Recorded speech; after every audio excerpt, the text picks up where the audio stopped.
সামনে যে নির্বাচন আসতেছে, জনপ্রতিনিধি যে তোমরা নির্ধারণ করবা, রাষ্ট্রনায়ক যিনি হবেন, কমান্ডার যিনি হবেন, প্রধানমন্ত্রী যিনি হবেন, কেমন গুণ বিশিষ্ট হবে, বর্তমান সময়ে এই বিষয়টা জানা দরকার আছে না নাই? আছে না নাই?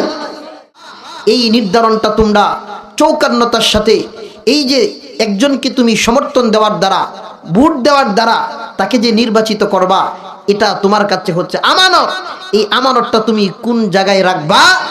তোমরা যারা ইমানদার মুসলমান, তোমরা এক প্ল্যাটফর্মে যদি থাকো, তোমরা যদি ঐক্যবদ্ধ, পারস্পরিক ভেদাভেদ থাকতে পারে, মতনৈক্য থাকতে পারে, ইখতিলাফ থাকতে পারে, ইসলামের ক্ষেত্রে যখন এক ব্যানারে চলে আসবা, ইসলাম রক্ষার জন্য, কোরআন রক্ষার জন্য, ইসলামকে বিজয়ের জন্য যখন ঐক্যবদ্ধ থাকবা, না আমি নিজে কুদরতিভাবে তোমাদের জমিনের বিজয় আমি আল্লাহ দান করে দেব। কন্যা সুবহানাল্লাহ। ইনসাফ।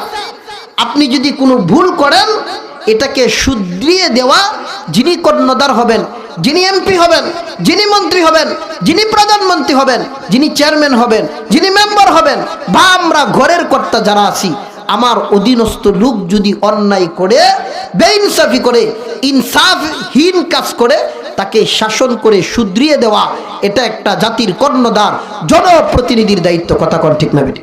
আমরা যাকে জনপ্রতিনিধি নির্বাচন করব, যার মধ্যে দেখব সততা আছে, ইনসাফ আছে, যার মধ্যে কোরআন বুঝার, কোরআন থেকে এই সমস্ত শিক্ষা নেওয়ার মতন যোগ্যতা সম্পন্ন একজন ব্যক্তিকে যখন আমরা আমাদের জনপ্রতিনিধি নির্ধারণ করব, তখন আর আমাদেরকে রেখে পলাইবে না, বরং আমাদেরকে সাথে নিয়েই নিজেও বাঁচবে, আমাদেরকেও বাঁচাইবে। কথা কোন ঠিক না বেটি? কিন্তু কোরআনের শিক্ষাটা হইল, তোমরা যারা প্রতিনিধি হইবা, তোমরা যারা অভিভাবক হইবা, তোমরা যারা জাতির কর্ণধার হইবা, প্রধানমন্ত্রী হইবা, তোমাদের নিজেদের আগে শুধরাইতে হবে, নিজে আগে ঠিক হতে হবে, নিজে আদেল হইতে হবে।